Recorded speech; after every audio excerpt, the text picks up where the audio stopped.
Hey, Sammy Hagar fans, we have been sharing stories from our recent chat with the Red Rocker, and we wanted to go ahead and give you a chance to listen to our full conversation with Sammy. I'm Matt Wardlaw for Ultimate Classic Rock. You'll want to hit subscribe on this UCR channel, and make sure to knock on that notifications button so that as we have more videos and interviews like this one, you'll get a heads up. Sammy was just here in Cleveland for a fantastic show over the weekend with The Circle, and you'll hear him talk about the set list in our interview. He's digging into all eras of his career, including a lot of stuff from the Van Hagar era, and he tells us why he's doing that. It was a good long chat with Sammy, and as always, he's got a lot going on. RedRocker.com, of course, is the main hub where you can find all things Sammy Hagar, but you'll also want to check out the Instagram account that he and Michael Anthony have recently put live. They're sharing a lot of cool stuff. We start out by talking about the new RTD cocktails that he's been working on. I'm trying to elevate the category, if you want to just get right into it. The category started off with mostly beer-based and just generic, what they call wine or sugar-based, and so for the alcohol side of it. So they didn't really have a flavor, and the beer-based, it's not really beer-based, but it's malt. It's malt-based, which is malt is a base of beer. So it had a weird the early ones had a lot of weird aftertaste or no flavor whatsoever because they're all trying to be 99 calories, right? Yep. So I was going to get in the business, and I tried all these different ones, and I'm going, man, these are terrible. I could kill these guys. So I started working on a rum base, which rum has flavor, it's got good taste, and I used an agave syrup, agave sugars for the sugar, for the sweetener. And I said, fuck these 99 calories. I'm going to make this thing taste good. So I'm 130 calories, and those 30 calories are the best 30 calories you ever put in your mouth, man. They're worth it. Yeah, it really is. It was so easy for me to come in and say, man, I'm going to blow all these guys out of the water. I'm going to make mine taste really good and have some unique flavors. But now everyone's doing that. But, these big guys, they can spin on a dime. Yeah. They just say, I'm going to change this, or I'm going to do this and do that. And they got distribution. They got the trucks already in order. They've got, the canning facility. I had to go out and put all my pieces together, so it took me a year. So I came behind, but I had this going on a year ago. And everybody that was tasting there going, oh, man, when's this coming out? When's this coming out? And but it's working. It's going to be great. I mean, I love doing things where I think I can do better than everybody else. You know what I mean? Yeah. It's like, so even as a singer, I'm going, yeah, I'll join that band. I can sing better than that guy. But you know what I mean? It's really true. I mean, if somebody said, hey, Led Zeppelin in their day, you want to replace Robert Plant, I would have said, fuck you. You go out and try to sing that shit, Yeah, nice. So there's some limits then. Yeah, I mean, I don't make fine wine which is my favorite beverage, of all time is fine wines, but I don't try to make fine wines because I can't outdo Romani Conti or Vegas Sicilias or, Conterno Barolo. How could anybody make a better bottle than that, Yeah. So I've never gotten the wine business, and everyone knows that I'm a wine guy, but I'm saying, well, shit, I'm not going to get into a business where I can't compete. But the RTD business, the canned cocktails, oh, man, I'm going to crush it. Awesome. And I love also that you've partnered with Rick Springfield on the Beach Bar Rum, because for one thing, it seems like you two have found a cool musical alliance. Rick is really cool. He asked, I don't know if you heard this story, but he called me after all these years. I hadn't been seeing him a lot. I've run into him every now and then because he did that song of mine and, had a bigger hit than I did. So we always had to run a joke about that. But he goes, hey, I want to get into the alcohol business, and I said, well, yeah, what do you want to make? He said, rum. And I said, yeah. And he's going, well, I just wanted to turn me on to some people or point me in the right direction, introduce me to somebody. I said, dude, why would I bring you into my business to be a competitor? So I said, why don't we join forces? And he said, you got it. I mean, we just instant handshake, just like Guy Fieri with Santo Tequila. It was the same kind of thing. It's just like when you know the guy and you trust the guy and you see that it can really work. The thing about having a partner in the spirits industry is just like, let me back up. Everything I do is relative to my musical career and how radio, is like the bartender is like the DJ, Right. You find a bartender that likes your shit, he serves it. You find a DJ that likes your music, in the old days he'd play it. So it's really, I just make everything relative to that, to what I did in the music industry. So when you wanted to go to a bigger venue and you couldn't sell it out yourself, you teamed up with another co-headliner. Sure. That's what I'm doing with my spirits business. I'm going. I want to play with the big boys. I'm tired of being number two. Well, speaking of that, I mean, your next thing that you're going to look to be number one at is Vegas. So that's the exciting news, obviously. And I guess I wanted to start. What's kind of the first memory that you have of going to Las Vegas, either personally or otherwise? Wow, man, going to Las Vegas was in the old days. Was like the people that played there were the people that were going into retirement. Like I remember before the Stones finally played in Las Vegas, and that for me anyway, when they did it, I can't even remember how long ago it was. It was like, wow, you don't play Las Vegas. It's not cool to play Las Vegas. I mean, you play arena, but you don't play a casino. And then the Stones did it. They played at the Hard Rock, I believe, and the original Hard Rock, that little tiny room. Yeah. And it blew everybody's mind. It was like all us musicians are going, I guess it's okay to play Vegas now, because they used to offer so much money, more money than you would make anywhere else. And I went and saw Huey Lewis do it one time, and I said, Huey, man, what are you doing in Vegas, man, doing a residency?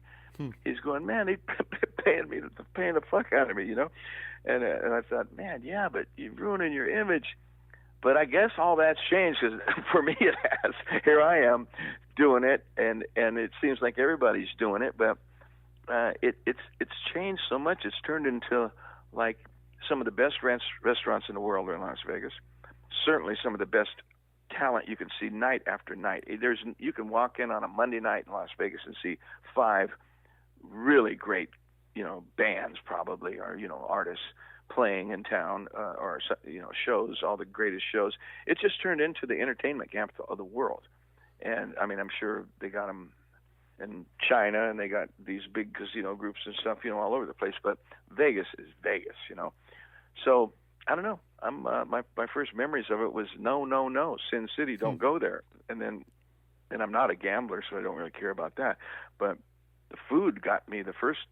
Probably the first thing that put the hook in me was the Stones playing, and then the food. Yeah. And I'm going, man, they got, I can go to my favorite restaurant in Paris is in Vegas now, Well, and I mean, some of these Vegas shows are really tightly choreographed, same set list every night, and that's what's cool about what you're doing. The nature of it, the nature of what you're doing, special guests and all of that. I mean, you're going to have a lot of room to stretch out and make each show, each night, unique and different. Yeah, if this thing works out, the only problem we have is we're underplaying, the size of the venue. It's only 800 people. Yeah. It's like the Cabo Wabo. For me, that's exactly when we're packed at the Cabo Wabo, the birthday bash. We squeeze about 800 people in there. We probably won't be as packed in Vegas because they won't let you, make a sardine can out of the place. I'm sure they got some fire department laws or something, but it's going to be packed at 800. And I wish it was about 1,500 or 2,000, because it's just a shame. We just keep putting shows on sale, and they just go bam, bam. So the idea, though, if I is to continue this next year, like a month on and a month off, almost, go out on tour a little bit, and cool. Come back and do a month. So that's the plan. This is just the room is booked through the end of the year, and unless a show gets canceled here or there, and then would come in and do it again. I'll do as many as I can. But the idea is to start doing things like playing a whole album. Say, okay, we're going to play the first Montrose record for the first half of the show, and things like that. And, we're going to play the, OU 812 record in its entirety. And then, when friends come, just make it into that same thing I do in Cabo. If Tommy Lee walks in, he jumps on the drums, and we play a couple of Motley Crue songs or whatever, just Led Zeppelin songs, whatever he wants to play. It's just the way I've always done it in Cabo, and that's what I plan on doing there, because it's a small venue, and it just feels personal. That's awesome. You call a residency to me, you're saying, I'm making this my residence. This is my house. This is my home. So what's going to happen? Somebody comes in your home. You're not going to put on a show for them. You're going to throw a party, and we're going to have the food in the restaurants on the nights we play are going to be catered towards Cabo food, tacos and Mexican food and stuff. All the drinks are from both of my brands. There'll be Beach Bar rum drinks. There will be the RTDs. There will be Santo Tequila margarita shots inside the venue and all around the whole thing. We're painting. We're experimenting now with the type of paint you can't see. Like it's just clear. Oh, and wow. we're doing all these great murals that look just like the inside of the Cabo Wabo, and we're going to wrap the inside of the place with them and put a big lighthouse on stage, like you're at the Cabo Wabo. And when the lights go down, they hit them with the day glow and ultraviolet. The place is going to turn psychedelic. I mean, I really want to blow people's mind, but I mean, we're limited to what we can how far we can go. But my production team is all over it. They've been there. They took all the measurements, and we got murals, and we're experimenting with the paint now to see if it doesn't look too tacky when the lights are on, because we're going to take it up and put it up and take it down when we're done every weekend, so the other shows can't, they don't want to have that shit going on. The Michael Jackson show that's in there right now, the MJ show, I'm sure they would like to see Cabo Wabo psychedelic paintings on the wall. That's funny. But oh. But we're gonna, hopefully it looks good enough, when the lights are on and people are wondering, wow, why does it look so funky in here? And then all of a sudden the lights go out and there's gonna be, whoa, here we go. I just really want to make a great experience. It's something I've always, loved doing. My favorite. I probably told you this 10 times. If we've talked 11, I told you this 10 times that I like to. My favorite thing I've ever done is build the Cabo Wabo. Yeah. And have a place to go play and just play and do what I do. It's the most fun. So I really want to bring that experience to Las Vegas. It's my favorite thing. Well, and I mean, the thing at Cabo over the years has been all the star-studded jams, and there's always that feeling that you don't know who's going to show up. I mean, at this point, like, who remains high on your list that you've tried to get them to come down and jam and it hasn't worked out yet? Oh, Eric Clapton, Jimmy Page, Jeff Beck, Mick Jagger, Keith Richards. Well, I guess that's enough for now, right? Bruce enough. Springsteen, the boss, the East Coast boss. I want Keith. If I said there's one guy, it would have to be Keith, and then we'd just play the Stones all night. And if Jimmy came, it would be, we'll play Led Zeppelin all night. I know every one of them fucking songs. You kidding me? Yeah, I wouldn't even have to, no teleprompter necessary. So yeah, that's my dream list. But I ain't saying those guys are coming. The truth of the matter is 50% or more, 75% of the people that show for my birthday bash, I don't know they're coming. Nobody tells me. I hear rumors all the time. Hey, Kenny Chesney was the one that was always trying to surprise me, and 3 times, he flew down with his whole band and played on a night off as well as jam with me, and that was always a surprise, because Kenny's like, don't tell anybody. I'd say, Kenny, come on, man, when you gonna come down? Oh, dude, I can't make it this year. No, man, I'm fucked up. I'm in the blah blah blah. And then he would show up, so that's kind of like the big surprise birthday present. So a lot of people like to do that, but this ain't my birthday, so the fuckers got to tell me they're coming so I can be prepared. Here's the one. Have you ever invited Roth to come down to Cabo? I certainly have. I've invited the Diamond himself to be when I did the Huntington Beach party that we did, the high tide beach party. I invited Roth to be. I told him he could headline the whole event. I'd play before him, not because I feel like I'm less than him, but because I was trying to, rope him in. Yeah. But he's not a fun guy. He doesn't play well with others. I don't think. I think that would be the way to put it, and especially me. I guess he would only.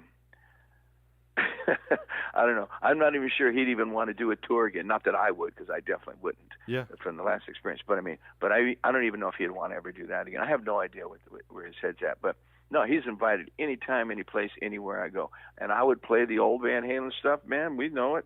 Man, the Circle. You kidding? Me and Mike, I'd sing background, let him do his thing. It'd be awesome. But I'm not sure it'll ever happen. Yeah. You make sure when you talk about this, you put the laugh symbols after everything I say about Roth.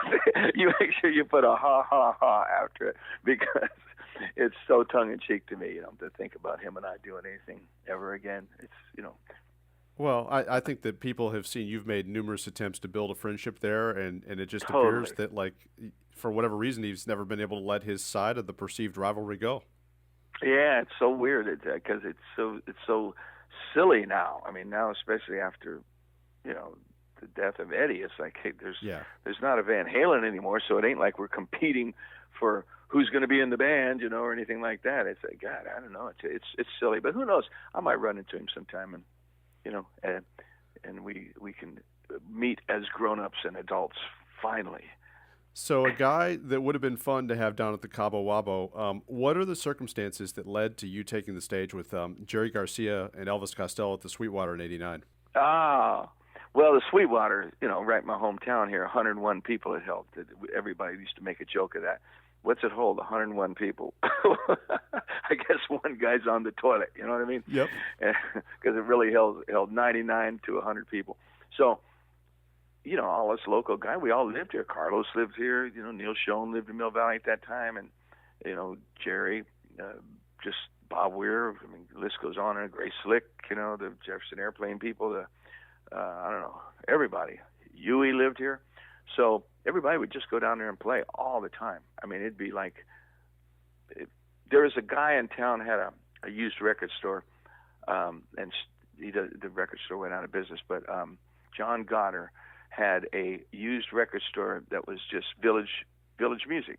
And everyone, and Elvis Costello would be here. If he was playing San Francisco, he would come over to Mill Valley to go through his record store because he had used records and he had the stuff, man. I mean, if he didn't have it, he'd find it for you, So he would throw these parties there, and he would get Elvis Costello, Jerry Garcia, me, anybody to play him because he was such a cool guy. We all loved his music store so much, and so he'd have this kind of event there every year. That was the time I played there. That was on the internet there for a while. I guess I put it up on my Instagram as well. But yeah, Jerry was there. The guys from Pete Sears, I think, was on bass, and man, it was like the A team, and Elvis Costello, the guy from from a bass player singer Nick Lowe. Yeah, there you go. Sorry, yeah, yeah. He was there with Elvis because that's who really John Goddard hired to come, was Elvis and him, and Elvis brought his girlfriend. And it was great. I mean, and then, of course, everybody's, hey, let's get Sammy up here and jam. Jerry's, hey, man, you in? I remember Jerry coming up to me and said, hey, man, Sammy, I really dig your shit, man. You want to jam? He said, I really dig your shit. Just the way he said it. He was such a humble guy. I'd met him before. And, we knew each other, but just, he had to give me a compliment first, like as if he had to give me a compliment. Otherwise, I probably said, no, you don't like me or something. I don't know. It was just it was funny because I loved Jerry. He was the most humble, sweetest guy on the planet. But anyway, so we jumped up and Elvis goes, standing there with his girlfriend. She was a singer and she wanted to sing, and he goes, so what are we going to do? And I said, hey, you guys know Going Down? And Jerry goes, what key? I said, A. And Jerry goes, bing and ding ding ding ding. He starts off just real meek, ding and ding and ding ding ding ding ding ding ding ding, just really meek. And Elvis goes, and then the band kind of kicks in, and Elvis goes, I'm out of here. You see him on the video. He ducks down and fucking swings out. Elvis Costello, I don't know this damn blues tune, man. I'm a folk punk artist, But yeah. And we said that ain't the first time. I mean, I've jammed with everybody there again and again and again. That one was Jerry Garcia. Come on. Yeah. I mean, there's a story floating around that Bob Weir and some of the Dead guys wanted you in the Dead at some point. Is that how true is that? Well, I don't know how true it is, but Bob would always kind of hint at it. I would always go play with them whenever they'd do some kind of a reunion after Jerry. When they first played as the Dead. Their first show they did at the Warfield Theater in San Francisco, their first residency, I mean, they played for about a month or whatever it was.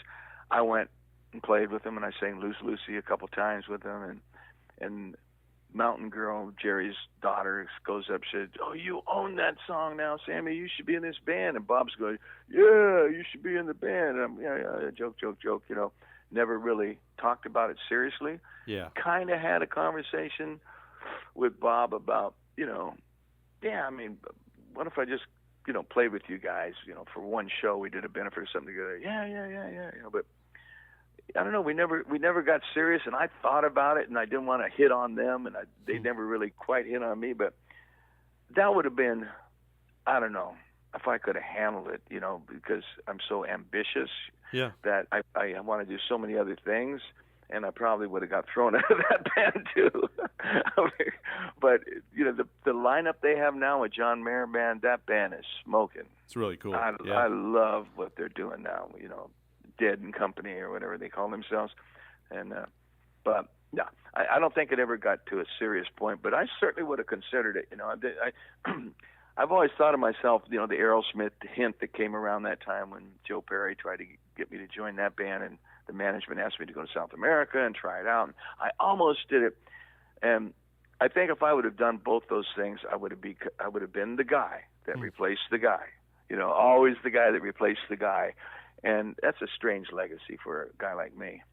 You know what I mean? It is still an interesting alternate universe to ponder the idea of you and Aerosmith, you and Joe Perry as the revitalized Toxic Twins.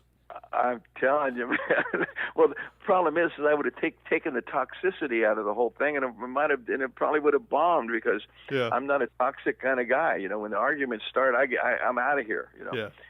I can't be in a bad situation like that. But that was real tempting there for 5 minutes. I got down to Cabo, and I thought, then I really relaxed and thought about it, and I was listening to all the tunes and all this stuff, and I was thinking, living on the edge, I'll fucking kill that song, and then I woke up on the beach and said, you know what, I can't do this. So that was it. Have you had a chance to spend some time with the Mammoth WVH record? No, I haven't had time to spend time with myself since the pandemic is over. But I mean, I've heard 6 tracks, and I got to tell you, my most impressive thing. Everybody wants to know this. What do you think about it? I think it's great. I think Wolfie did a great job of scooting around the Van Halen issue. Yeah. Complete kudos, from me for that. That would have bit him in the ass, and I think he's doing the complete right thing. But my most impressive thing is his voice. I love his voice. It's soulful. He's got a very unique voice. When I hear a song now, I know it's him. And we're talking about, how long have we been listening to Wolfie sing? Not very long, but he's got a strong identity, and I just love he's got soul, man. It sounds really, I don't know, kind of haunting. I mean, that first song, The Distance, was just haunting. I mean, I couldn't get that song out of my head. I think he's really good. I like I said, I'm mostly impressed that he's went around the Van Halen thing, Yeah, and Vernon Reid tweeted about the record, and he said, that Wolfie, unlike a lot of multi-instrumentalists, has a distinct personality on each instrument. He sounds like a band, and he really does hit it on the head, because that's what's so interesting about the record, is that it sounds like a record that was made by a set of individuals and not just one guy. And I think you would know that's really hard to pull off. You know what? I didn't hear about that quote, but that is phenomenal. That is the best way to describe it I've ever heard. That he's one guy playing all the instruments, sound like a band. Wow. Yeah, that's a big deal. I mean, when McCartney plays all his instruments, it doesn't sound like a band. I mean, I guess you're right. I mean, I don't know who else have done that. I mean, John Fogerty didn't play all the instruments, but he produced and played the guitars and sang and did a lot to do with that stuff, and it had a sound. Creedence had a sound like nobody else, but I guess he didn't really play all the instruments. But I don't know. Yeah, that's a real good point. That it really does sound like a band. When I talked to Eddie, the last time we talked about Wolfie, he was saying, so what the fuck, what's his, I thought he was a bass player, you know what I mean? And he's going, no, he's a drummer, man. He said, more than anything, he's a drummer. I said, wow. And in hearing the drumming on it, man, he's smoking. So. And this wasn't the first record that he recorded, but it's the first one where he did everything himself, really every single aspect of it outside of bringing in Elvis Basquet to produce. Like, How do you contrast that with your experiences as a solo artist when you look back at when you did it all for the first time? The only thing difference between me as a solo artist and as a band is I just wrote everything myself. I didn't include band members, because I've always been a band. Even, it's been Sammy Hagar, but the Sammy Hagar band with Bill Church, Gary Peel, and Chuck Ruff, and then later on David Lauser, and all the different inversions with the Wabos. We were always a band. I've always been a band. It just when you're in Van Halen, Eddie and I wrote everything. When I was in Montrose, Ronnie and I mostly wrote everything. When the Chickenfoot Joe and I wrote everything. The band would kick in stuff, but mainly I wrote with someone else, and I didn't even try to write a song by myself. But when you make a Sammy Hagar record, I just write everything myself, and then I bring in my band. And if somebody does enough on a song, I give them co-writer's credit. And usually at the end of every album I ever did in VOA, Standing Hampton, and all that, I always gave my drummer David Lauser one song, or gave the whole band one song all together for their input. But a solo album, truly, if I did a real Sammy Hagar solo album, you know what? It would be a fucking soul record. I would do a fucking R&B record. I'd cover Otis Redding and Wilson Pickett and even James Brown. To me, that would be the kind of Sammy Hagar soul record I'd make. You know what I mean? Yeah, yeah. And you mentioned David. I talked to David years back, and he mentioned that at the time that there were like 30 songs or so for the Standing Hampton record. Does that stuff survive in any form? It is. It's probably, the problem is it's probably on frickin' cassette tapes. You know what I mean? Yep. or maybe a DAT tape, and I don't think there's a machine that would play it. If I found an old cassette tape that said it had 10 songs that I've never heard on, I'd be scared to death to play it because I'd lose it, man. I'd be like, oh no, they ate the fucker, Yeah. So I don't know. I'd probably go to a professional, have it baked and all that stuff. But yeah, I bet you there's 20 basement tapes, 20 songs minimum, maybe more. I wrote, God, I used to just write all the time. I mean, I can think of some now, like, oh man, what did I have? Me and My Woman, a song called Me and My Woman, a song called, I can just, right off the top of my head, something Saturday Night in the USA. Yep. One was pretty cool, almost made the, all these almost made a record, Well, crazy. To that you got end, me thinking now. Yeah, and to that end, it seems like you and Mikey have been having a lot of fun digging through stuff for what you're sharing on the other half social media accounts lately. Yeah, Matt, that thing was so overdue. Now that it seems like since Van Halen did the Roth reunion, that they tried to really bury the Van Hagar era. They wouldn't remaster it. They wouldn't allow it to be in movies. They wouldn't allow it to be on, it's a license for video games or commercials. They pushed everything from the Roth era because they were doing that reunion. Understood, And I'm not the kind of guy that goes out and plays all Van Hagar and really pushes and makes a big deal that's what we do. But it's what in the circle we do play, about 7 songs now. I've added 2 recently because it just seems like it's just going to waste. It's such great material, all #1 albums, 50 million records. You can't just say, I don't care how proud I am of my own stuff, I can't ignore that. That's the biggest peak of my career.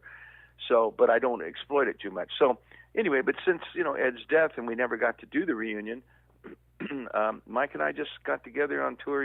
Every time we play one of the Van Hagar, I hate to call it that, but I have to just to distinguish it from the other. Yeah. So every time we play that stuff, the audience goes crazy. We added Good Enough to the show recently. We added the song from Twister, Humans Being. We added some really deep tracks recently. And, man, it doesn't matter which song you play. It ain't just the hits and not just Why Can't This Be Love.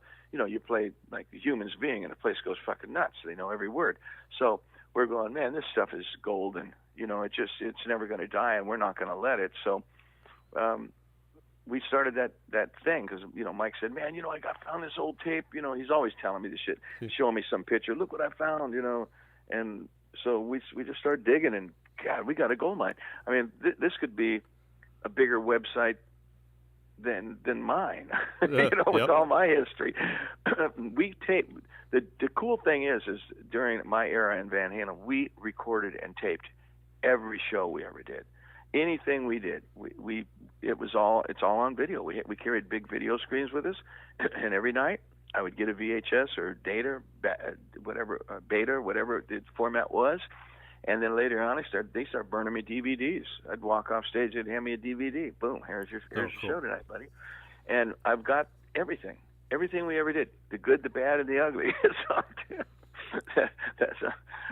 That old Force stuff is pretty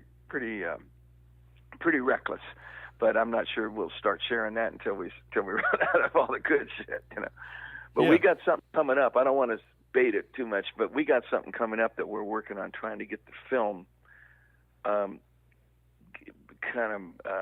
processed so it's good enough quality.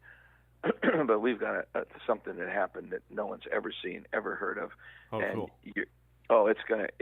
I mean, I don't want to build it up too much because it's not some musical thing. It's just Eddie and I and our wives, Valerie and Kari, my wife, and us hanging out at my house one time, and it's just we were doing some pretty crazy shit. Not crazy like bad, but crazy like fun. Really. You have to clarify that, right? Yeah, but we did all the bad shit too. Yeah, that's different.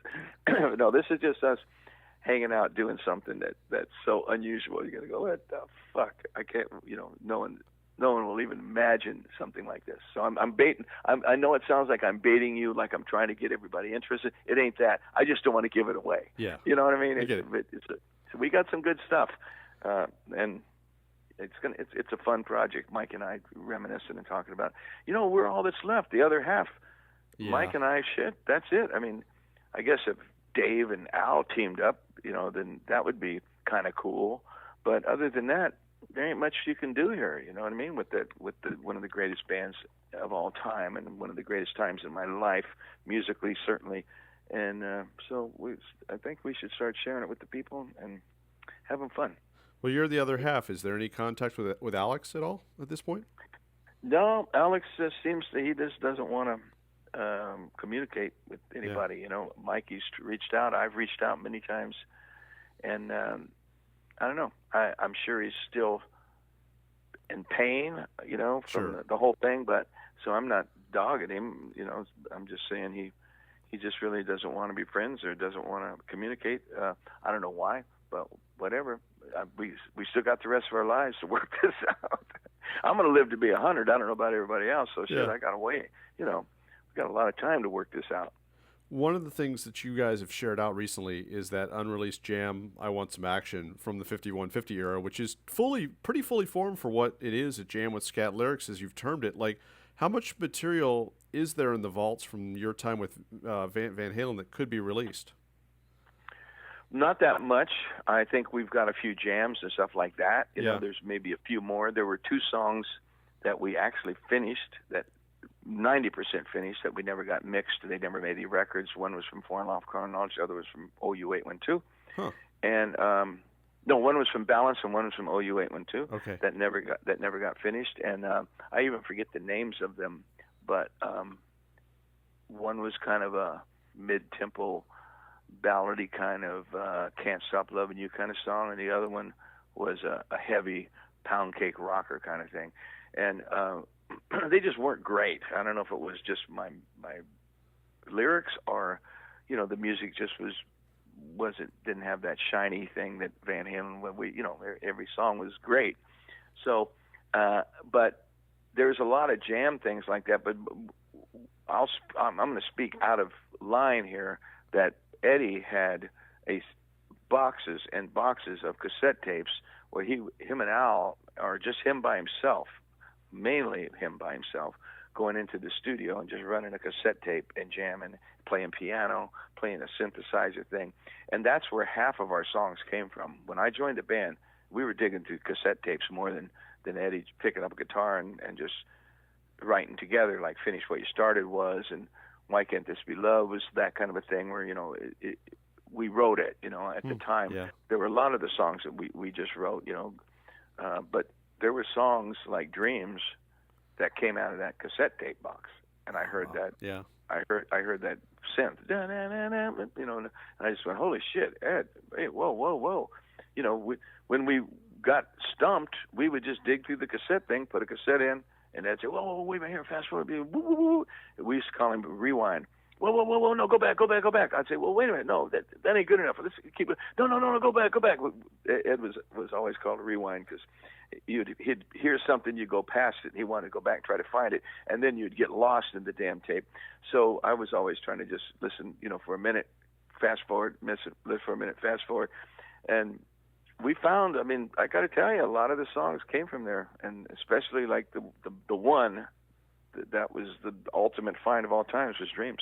And Mick Jones was sitting there, I was sitting there, put that thing on, and we both looked at each other and said, oh yeah, this can be something. It took me a long time to write the lyrics, but and find out how I was going to sing that song. But when I walked in there and put it down, it was magic. It was gold. But Best of Both Worlds was out of that cassette box. Wow. I'm telling you. Eddie says, "What do you think about this riff?" He digs through. I'm going, "Oh fuck yeah! What do I think about that riff? Yeah, let's go." So yeah, Eddie or someone, Wolfie, Alex, whoever's in charge of Ed's stuff has a million things, but they're not songs. They're just jams and pieces. The good thing about that that song that you heard was that it was a whole song. We could chop that up. I could write the lyrics, and that could be a song. Yeah. It'd be real easy to finish that and make a song out of it. I just I'm very careful with all that stuff because I don't want to make enemies with anyone in that camp. Sure. And it's not my place to jump out and finish a Van Halen song. If they ask me to do it, I'd be happy to do it. But maybe we might jam it live sometime. That's what Mike and I have been talking about. I'll write some lyrics and we just jam it live to see what the people think. Man, if people go, wait a minute, we ever heard that before? You've met so many different folks. Did you ever meet Prince? Do you have a good Prince story?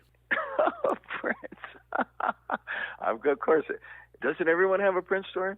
So my guitar tech, Zeke Clark, who now works for Slash, I believe, he was working at the Grammys the year of Purple Rain, and I was up for a Grammy, and he was working for Prince at the time. So I asked him, I said, hey man, introduce me to Prince, So I'm at the sound check and all this stuff. I wasn't performing, but I was there because I was giving an award away, so I had to do the dress rehearsal. The night before I saw Prince, I said, hey man, Zeke, introduce me to Prince, man.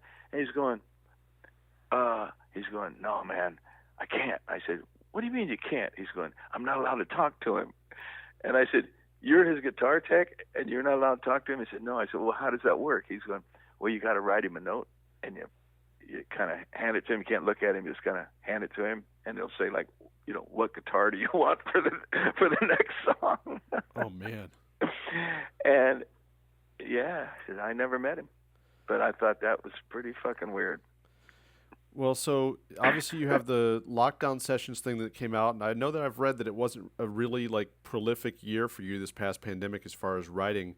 Are you looking at doing another record at some point, another studio record? Absolutely. I'm in the middle of a writing spree right now. Nice. You know what happened during the pandemic? I couldn't write because it was all negative shit, and I don't write about negative things. I have the hardest time sitting around and going, hey, I want to kill myself, I want to jump off a bridge, or pointing fingers, or being too much of a protesting rebel. I Can't Drive 55 is my biggest protest song. Okay, that's the kind of protester I am. So there was really nothing to write about that wasn't negative, and I felt like I don't want to be laying this shit on the people. So I really got in a block.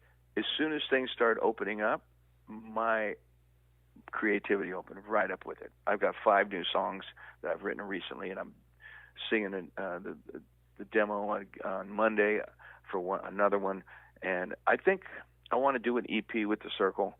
Cool. And my dream producer would be David Cobb, and we've been talking, and I want to work with him because he's so soulful. His records sound so honest and real, and he captures soul, And so I think that's my, it's not nothing that I'm not making an announcement. That's for damn sure. It probably wouldn't be till mid next year I'd get it done, but I'm looking at really writing 5 or 6 great songs, just no filler. Just every one of them, I want to say this is the best song I've written until then the next one go, nope, this is better than that one, and this is better than that one, and put out just 5 great songs and be happy. Well, I know the lyrics I heard you quote in an interview recently. When was the last time you did something for the first time? It sounds like you're in a good lyrical zone, just hearing that line. Yeah. Well, I still live by that line, and that's what I'm trying to do in my life right now. That's why the residency in Vegas. Yeah. Never done that. My TV show, 5 years of rock and roll road trip. I'm done with that. Everything I've wanted to do, I seem to have done. So I'm kind of running out of shit, but without repeating myself. But I guess repeating's okay as long as you do it better the second time. So that's kind of where I'm at now. So now I'm gonna say, when was the last time you did something better the second time? How did Dave Cobb get on your radar? That's an awesome pick. How did what? How did Dave Cobb get on your radar? I love that pick. He's a great producer. He hit me a couple years ago, and said, his management company called my management company and said he wanted to do a record with me. And I said, oh, wow, great. So, I listened to his stuff, and I'm, Chris Stapleton alone, but, he's done so much more, Brandy Carlisle, my God, one of the most haunting, soulful voices on the planet, right up there with, what was the guy's name that wore the sunglasses all the time? Roy Orbison. There you go. She reminds me of Roy Orbison. She just keeps going higher and higher, and then you go, no, she can't go any higher, and then she does, and you go, ah! Your goosebumps come on, you know what I mean? He captures it. So, anyway, so I had a conversation with him, and he tells me he's a big fan. Oh, Standing Hampton and all that, man. He goes, dude, we grew up with you, man. He goes, I know all your shit. And I said, well, I told him at that time, it was before I ever made the Circle record. I said, I want to make an Americana record, kind of a little more country. And he goes, no. We got to make the definitive Sammy Hagar record. Come on, dude. And I'm going, I'm just not writing like that anymore. He said, well, start sending me some stuff. So then our schedules never got inspired to write for a record until I did the Circle record. And then our schedules didn't hook up, so I just did it myself. And now we're talking again. Yeah. Oh, that's cool. Well, final thing. He's so good. Yeah. Final thing I'm going to throw at you here. I've been reading the new memoir from Miles Copeland, and he talks about the period where he almost ends up managing you, and specifically, at a later point, how he arranges with you to have Steven Seagal open for you in Phoenix on June 4th, 2006. And I guess Steven shows up with guns. It sounds like a pretty crazy experience. I wondered what sort of memories you might have of that day with Steven. Holy shit! So he wrote that in his book. Did he also write about he got me involved with an Iranian, or what was the guy's Armenian or something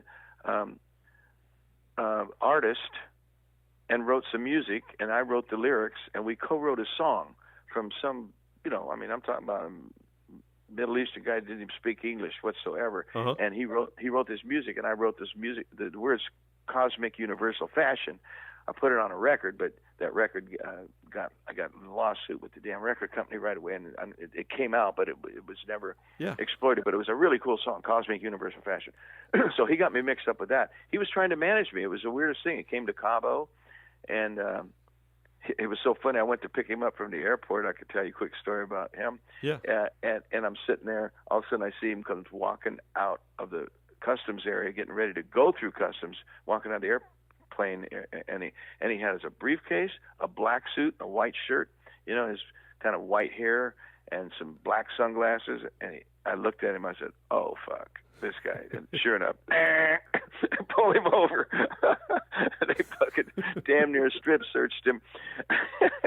I'm going, dude, you can't dress like that coming to Cabo. You look like the fucking Godfather coming in.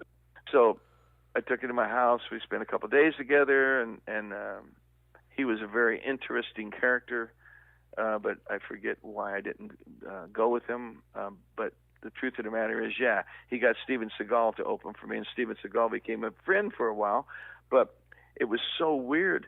Steven had a 10-piece band, probably. Yeah. He had security guards, and he had an entourage of 25, 30 people. Here I'm the headliner of the show, and he had to have the big dressing room because he had so damn many people, all packing heat, and he's flying private, and he's getting paid $1,000. I'm going, and he had some good players with him, like he had some really authentic soul blues guys, I think, out of New Orleans, and he was good. Yeah.